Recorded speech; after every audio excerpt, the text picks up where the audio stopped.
Welcome to Weekly Neurology Deep Dive, your go-to source for keeping up to date on the latest and greatest neurology research. I just want to start by saying that this deep dive is strictly for educational purposes, and we're going to be giving you a digestible overview of a recent research paper. As always, be sure to check out the full paper for a complete understanding. This week, we're going to be tackling a question that I'm sure many of you grapple with when you're treating patients with aneurysmal subarachnoid hemorrhage.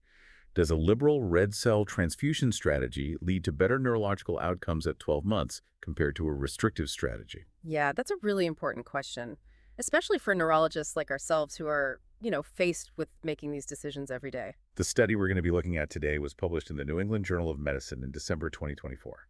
It was a large-scale randomized controlled trial across 23 centers. So this is one that really carries significant weight in the world of neurological research. It does, and the fact that it involved patients from Canada, Australia, and the United States adds to its generalizability. This study, which is known as the SAHARA trial, that's subarachnoid hemorrhage, red cell transfusion strategies and outcome, enrolled 742 critically ill adults with both ASAH and anemia. And one thing that's interesting is that over 80% of the patients were women, and the average age was 59. Yeah, that's important to note as it gives us a clearer picture of the patient population that was studied, and it helps us assess the applicability to our own patients. Now let's clarify what these two transfusion strategies actually entailed. The liberal strategy involved mandatory transfusion if the patient's hemoglobin level dropped to 10 GDL or lower. On the other hand, the restrictive strategy only allowed transfusion if hemoglobin level fell to 8 GDL or lower. So in essence, the liberal group was proactively transfusing while the restrictive group was taking a more conservative wait-and-see approach. Exactly. The primary outcome the researchers were looking at was an unfavorable neurological outcome at 12 months, which they defined as a score of 4 or higher on the modified Rankin scale. Now, for those who might not be as familiar, the modified Rankin scale is a commonly used scale to assess a patient's degree of disability after a stroke or other neurological event. A score of 0 means no symptoms at all, while a score of 6, unfortunately, means death. It's such a crucial tool for us neurologists because it gives us a standardized way to measure and track our patients' recovery. And here's where it gets interesting. The study found no statistically significant difference in unfavorable neurological outcomes between the two groups. Specifically, 33.5% of patients in the liberal group had an unfavorable outcome compared to 37.7% in the restrictive group. So despite a significant difference in transfusion practices, the long-term neurological outcomes were virtually the same.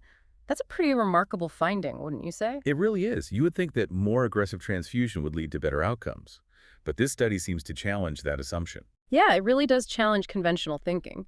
But, this study also looked at a range of secondary outcomes, including things like the Functional Independence Measure, or FIM, the EQ-5D-5L Utility Index, and a Visual Analog Scale, VAS. Right. These secondary outcomes give us a kind of broader view of patient recovery, encompassing things like mobility, self-care, and just their overall quality of life. And what do they find with those? Well, interestingly, there were no significant differences in any of those secondary outcome measures. Both groups, on average, achieved similar levels of functional independence and reported, similar quality of life scores. So even when considering this wider range of factors that impact a patient's life after ASAH, the choice of transfusion strategy didn't seem to make a difference. Exactly. But here's where things get even more interesting. The study actually found that the restrictive group, the one receiving fewer transfusions, actually had a slightly higher incidence of radiographic vasospasm. That's a narrowing of the blood vessels in the brain. That's counterintuitive. You'd expect the group with lower hemoglobin levels to be more susceptible to vasospasm, not less. What are your thoughts on this? Well, it's definitely an unexpected finding. And it raises questions about the complex interplay, between hemoglobin levels and vasospasm.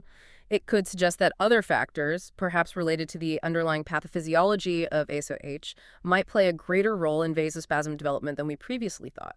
So we may need to kind of rethink our understanding of how anemia and vasospasm are connected in the context of ASOH. Precisely. And this highlights the need for more research to disentangle, these complex relationships.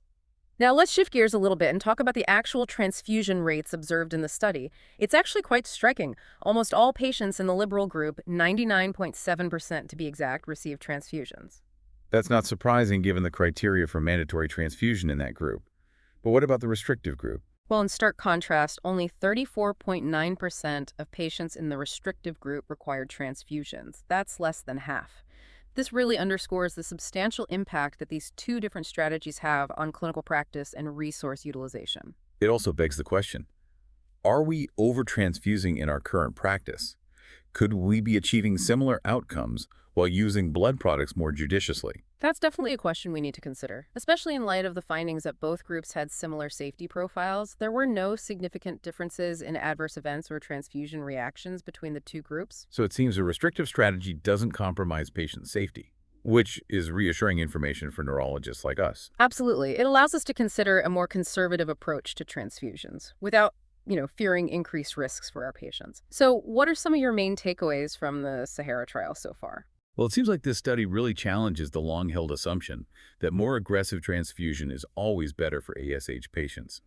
A restrictive strategy focusing on transfusions only when absolutely necessary might be just as effective without increasing the risk of complications. I completely agree. I think the findings really suggest a paradigm shift in how we approach anemia management in these patients.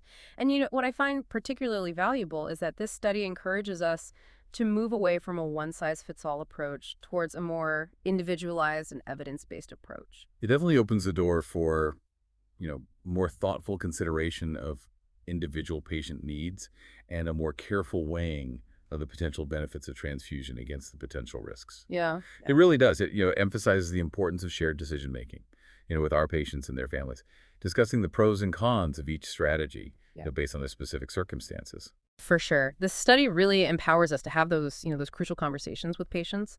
And the study authors also highlighted the need for more, refined, patient-centered outcome measures in future research. They suggest that we need to move beyond simply measuring neurological deficits and delve a little bit deeper into how different interventions impact a patient's overall quality of life and functional independence in their day-to-day activities. I think that's a really crucial point. While the modified Rankin scale is useful, it doesn't really capture the full spectrum of a patient's recovery experience. Right. It would be, beneficial to have more nuanced tools that allow us to assess things like cognitive function, emotional well-being, and social participation. These are all essential aspects of recovery that can really significantly impact a patient's overall life satisfaction. So for all the neurologists listening, this SAHARA trial is, a real call to action. It's an invitation to reevaluate our transfusion practices in ASCH, to engage in more thoughtful, patient-centered decision-making, and to advocate for, further research that delves deeper into the long-term impacts of our interventions. I couldn't agree more. We've covered a lot of ground today, but this is really just the tip of the iceberg. I strongly encourage everyone to read the full paper in the New England Journal of Medicine. There's a wealth of information there that, we couldn't cover in our brief overview. And remember, this deep dive is really just a starting point. Take this information, discuss it with your colleagues, apply it to your practice, and continue to seek out the latest evidence to guide your clinical decisions. Because, after all, continuous learning is at the heart of being a good neurologist. Absolutely. That's what Weekly Neurology Deep Dive is all about. We hope this deep dive has given you food for thought, and perhaps even sparked some new ideas. Until next week, keep those brains engaged and stay curious.